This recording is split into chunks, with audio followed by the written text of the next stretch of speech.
Cameroon has always thought itself as a country full of promise. Its natural resources, from oil to gas to agriculture to forestry, would attract any investor.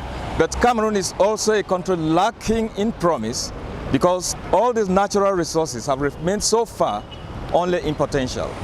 Right now, the government wants to change the rhetoric.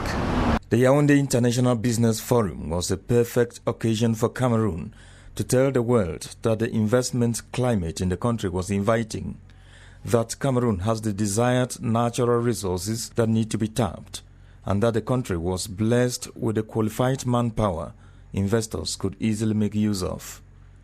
The last 20 years had been those of an investment drought following the structural reforms carried out by the Bretton Woods institutions. But with its eyes now set on attaining emergent status by 2035, Cameroon has embarked on huge investment projects, dam construction, highways, agriculture and social infrastructure. While investors were bait to consider all these areas, a couple of specific transformational projects were presented to them. The Minister of Urban Development and Housing, Jean-Claude in particular, had his hands full of projects that need money to be realized. And we have two major partners, one of Chinese and the other of England.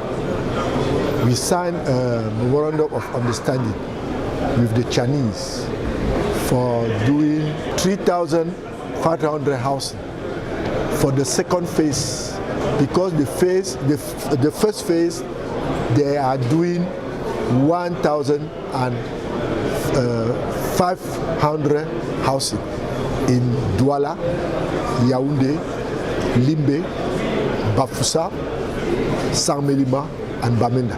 The second firm is NMS, is English.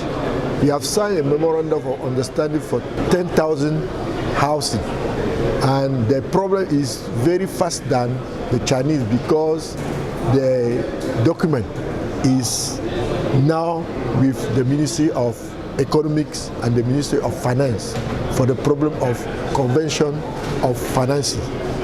The second phase we see today is the problem of transport, mass transport.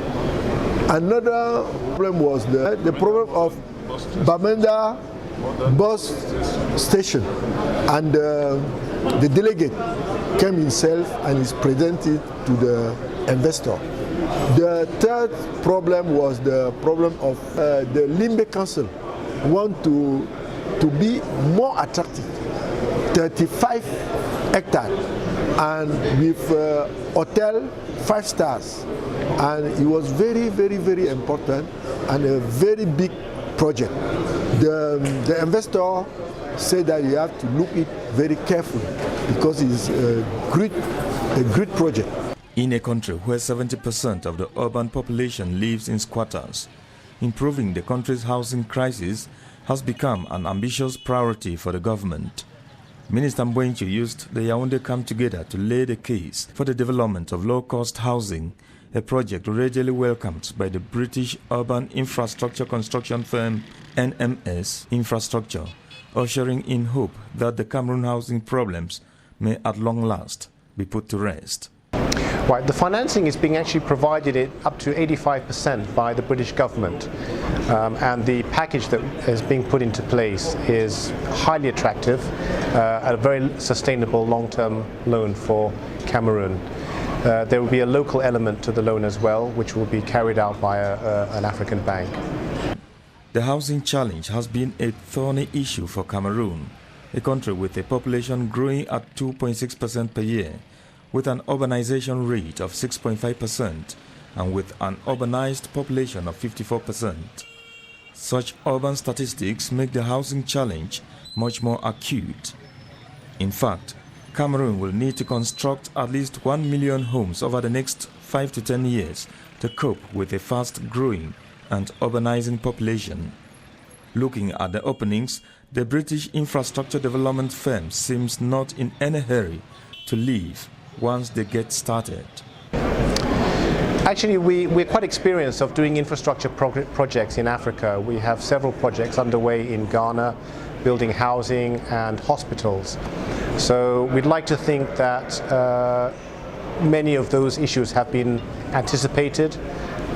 We see it operating quite smoothly. We have a very strong technical team, also logistics and procurement teams, so that we're quite familiar with working in West Africa already.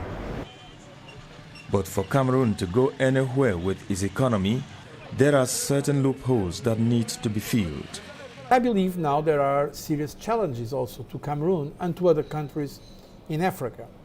And I believe the solution is to support the private sector, is for regional integration, is to build infrastructures, is to invest in education, and to keep and reinforce a rule of law system. This is basically what the African countries, including Cameroon, have to do if they want to grow in the production of value, to grow economically and be able to give more prosperity to its citizens.